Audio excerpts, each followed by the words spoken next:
Welcome to the program, everybody from the edge of America. I'm Rick Amato. Whatever happened to President Obama's post-racial America? I cannot recall any time in my lifetime in which America felt so polarized on race as it does now. And what a shame. Because whether you voted for him or not, you have to admit, President Obama had a beautiful opportunity to be someone who spoke to Americans in a special way on the issue of race. Instead, he and his administration have made things worse, dividing us as if the year is 1954, not 2014. It is being reported that the DOJ sent officials to Ferguson to, quote, educate citizens on white privilege.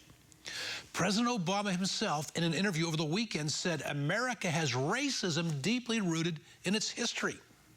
Meanwhile, protests of the so-called racially inspired police violence continue as protesters in New York City shut down a bridge during a morning commute, and protesters in California flooded the freeway and reportedly threw rocks and bottles at police officers. Worth noting, Philadelphia Mayor Michael Nutter, who is an African-American himself, by the way, over the weekend said police officers are increasingly afraid of the community. And then he added, I support my police back in Philadelphia. This is a dangerous job. They interact with really bad people. Warren Wilhelm Jr., Mayor Bill de Blasio, Barack Obama, and Eric Holder have a lot to learn from Mayor Nutter of Philadelphia. All right, switching gears now. Joining me this time from Washington, D.C., in our D.C. bureau, is Horace Cooper. Horace is a co-chair, legal analyst, co-chair of Project 21. He also taught constitutional law at George Mason University. Horace Cooper, welcome back to the show. Thanks for having me on. Horace, we're hearing reports now that police fear the community. The community apparently fears the police. Where did we go wrong in all this, and how do we fix it? Here's the issue. There have always been, and there always will be, an element in any community that doesn't wish to abide by the basic norms of decency. They will rob, they will rape, they will engage in mayhem. And that's the reason why you have law enforcement. What the White House is saying, what Mayor de Blasio is saying, and what Eric Holder at the Justice Department are saying undermines that basic truth. Now, the reality is this: that little element that will always be, for thousands of years has existed and will always be, preys on those people closest to it. And in many instances, it is minority communities, it's poor communities who suffer the most when the criminal element is allowed to run free. It absolutely is essential that we take the counsel and advice from people like former Police Commissioner Bernie Kerik, former Mayor of New York City, Rudy Giuliani, who understood where the problem actually is. You send in greater law enforcement. This administration and the ideas that they are supporting is taking us away from that, and it is putting American lives, particularly poor and black, at risk as a result. Why do you suppose that so many folks across America, black folks, but it's not just black, as we all know, at Columbia University, the School of Law dean has canceled final exams. He says the students are feeling too traumatic as a result of the decision.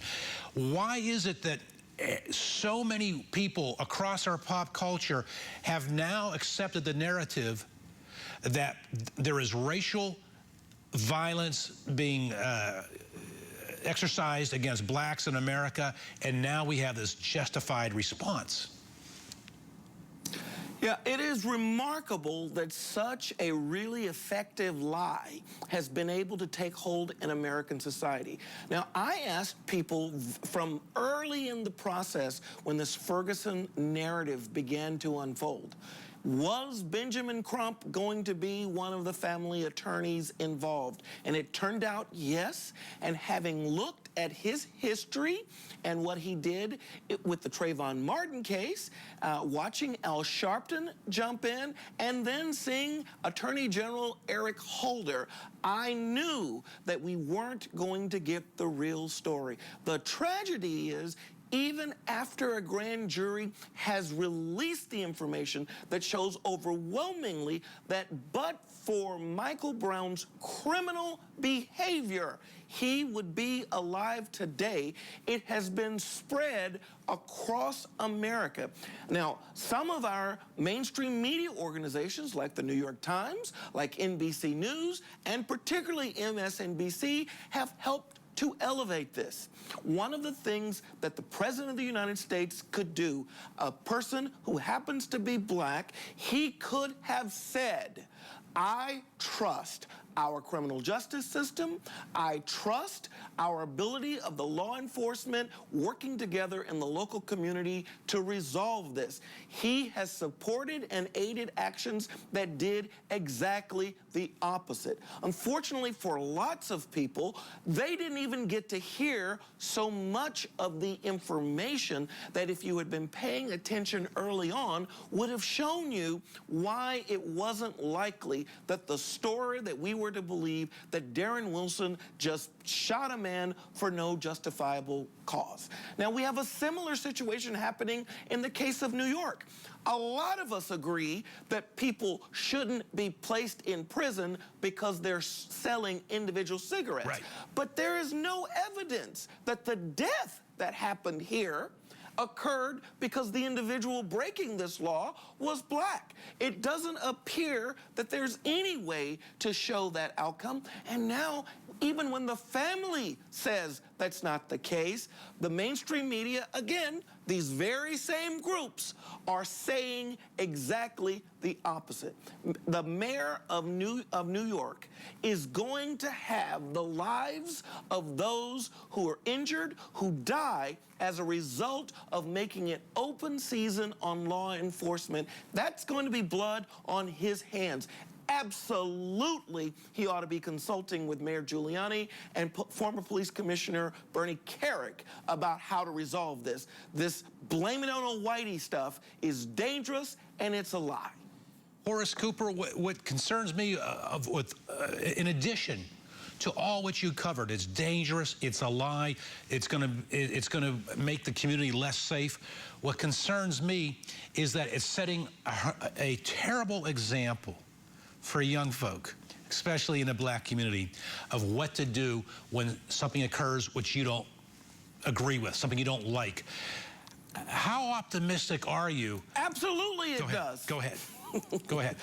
Yeah, okay, I'll answer both of your questions. It absolutely sets the wrong example. And by the way, it is setting the wrong example for America. Right. We have the best political system capable of resolving disputes than any other country on the planet. There is no reason to engage in lawlessness and mayhem.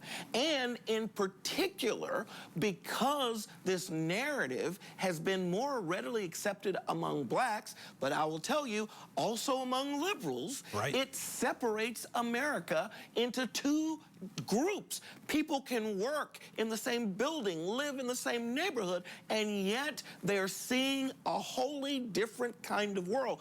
And that's a problem that leadership should be standing up to support. The President of the United States ought to have been uniquely able to say, not only is our system just, not only does our system work, look at me. I am living proof that if you apply yourself, that you become an achiever, that this country is open to anybody for taking on the most important political positions in the land.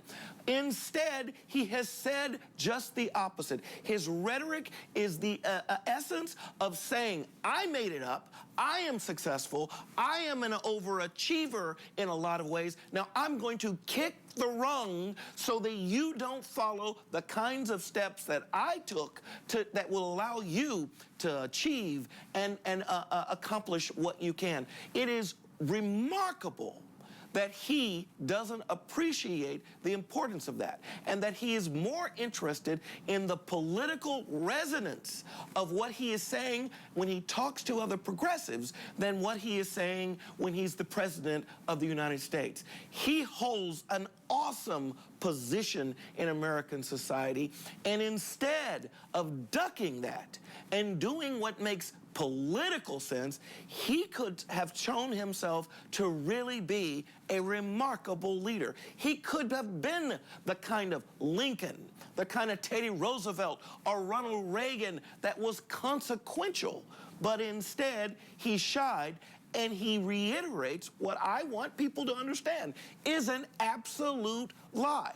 Racism, to whatever degree it exists in America today, is not the reason for anyone's lack of success.